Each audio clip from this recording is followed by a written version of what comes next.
You want a setup that actually performs, but you don't want to blow your whole budget on a brand name, especially if you don't have to. The real problem is figuring out which dupes are actually worth it, and which ones will just waste your money. I've done the testing so you don't have to. Today, I'm putting the gold standards head to head against their best dupes. If you're running a massive 49-inch ultra-wide, or maybe you just want a ton of adjustability, you're going to need a monitor arm that's up to the task. The premium option is the Ergotron HX, and it's really the king of the category. At nearly $350, it does offer the most polished experience from start to finish. The matte white finish with subtle gray accents look and feels amazing. Other than maybe the price, my only complaint is the cable management. I don't love these little Velcro straps they use on the top arm. Once installed and set up, this arm is rock solid. The tension adjustments are precise, and my G9 just floats perfectly off the desk. Now let's look at the dupe, the Huano Basic Heavy Duty Monitor Arm. This is priced at just $60, and honestly, it punches way above that weight.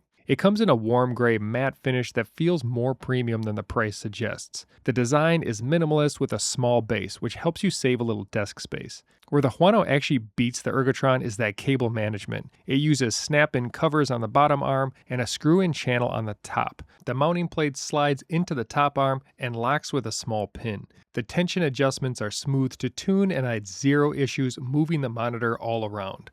You're getting similar stability and better cable management for $280 less. So yes, this is a dupe that I think is worth it. If you're leveling up your setup, nothing makes a bigger impact than a comfortable office chair. Grab our guide where we rank all of the most popular chairs. The link is in the description. Even if you aren't a streamer, these macro pads are incredible for productivity. The premium option is the Elgato Stream Deck Mini. This is the iconic choice, and I'm a productivity nerd, but this checks all the boxes. It uses a desktop app to map buttons to specific functions, like opening Lightroom or starting audio recordings. The build quality is good, although the buttons do feel a little bit mushy, kind of like you're half pressing a camera shutter release. Now getting into the desktop app, I set up simple functions like volume and media controls. It's never difficult to change these settings on the computer, but a quick push of the button is even faster and more satisfying. It's a great product, but you only get 6 buttons for your money. The dupe is the Zoomfon Stream Controller SE. This is where the dupe again becomes the superior product. This is the budget version of a Stream Deck Mini, but it offers more functionality in a lot of ways. You get 6 customizable LCD buttons, but you also get 3 more tactile controls and 3 physical knobs. It's way more satisfying to turn a physical knob for volume, brightness, or even timeline scrubbing than tapping on a key. I built a profile for Photoshop where the knobs control brush sizes and can zoom in. I also have a Spotify preset where the knob handles quick volume changes. Critics will say you can just bind these things to your keyboard, and technically you can, but having dedicated buttons and physical dials is a different experience. It helps you see your shortcuts, and it just becomes more fun to use. I'll admit the Zoomfon app isn't as slick as Elgato's, but once you dial in your profiles, it works great. Get more physical controls and those S-tier knobs. Monitor light bars illuminate your workspace without creating glare on your screen. Starting off with the premium option, the BenQ screen bar. BenQ really is the premium brand name, and really it's their asymmetric light pattern that really makes them stand above the rest. They have versions ranging from the $110 standard to the $200 Halo, which includes a wireless control puck and light on the backside. The high-end look and the light quality is excellent. But honestly, $110 is a ton to spend on this accessory. This led me to buying the Quintus to test out. After testing several models from Quintus and several other brands, I've realized that these accessories just aren't that complicated. They all change color temperature and they have brightness settings. Now, BenQ does have the edge with a better asymmetric light pattern, but honestly, I've never had an issue with Quintus causing glare on my monitors. When choosing one, I'd look more at how it attaches. BenQ uses a weighted counterbalance, while the Quintus model I prefer has an articulating arm that kind of clips to your monitor. I prefer this clip style. It feels more secure and won't tip out of place if you accidentally bump it. This is a product on the list where I really struggle to see any reason to buy the expensive version. The Quintus gives you the same eye strain relief and clean desk look for only $40. It does everything you need it to do, and you can put all that extra money towards something else in your setup.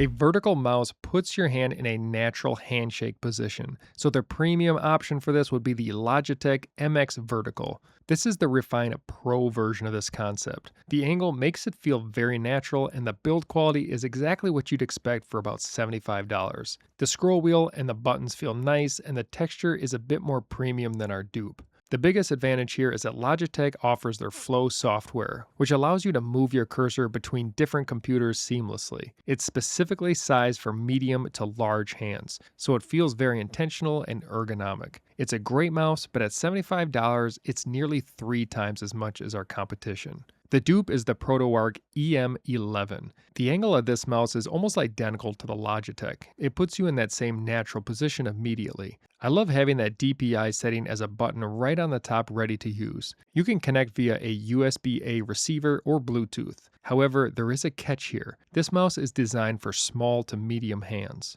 My hands are more on the large side, so I struggled a bit with this mouse. My pinky didn't want to sit on the mouse right, so that made it kind of drag on the desktop. This also had the effect of pushing my middle finger up on the scroll wheel, even though I'd rather have my index finger working the wheel. But honestly, if your hands aren't huge, these gripes aren't worth paying 3 times the price. You get the same health benefits for your wrist at a $25 price point. If you're moving into a high-end XLR microphone setup, you're going to need an interface. Our videographer John is a streamer and he knows way more about this than me, so he did the testing for this one. The premium option is the Rodecaster Pro. It's built like a tank and features massive internal audio processing like noise gates and compression. If you're a full-time streamer who needs complex routing and S-tier customization inside the box, this is the standard. The buttons, sliders, and overall build feel really good compared to the competition. But at $450, it's a heavy investment for someone who just wants their microphone to sound better.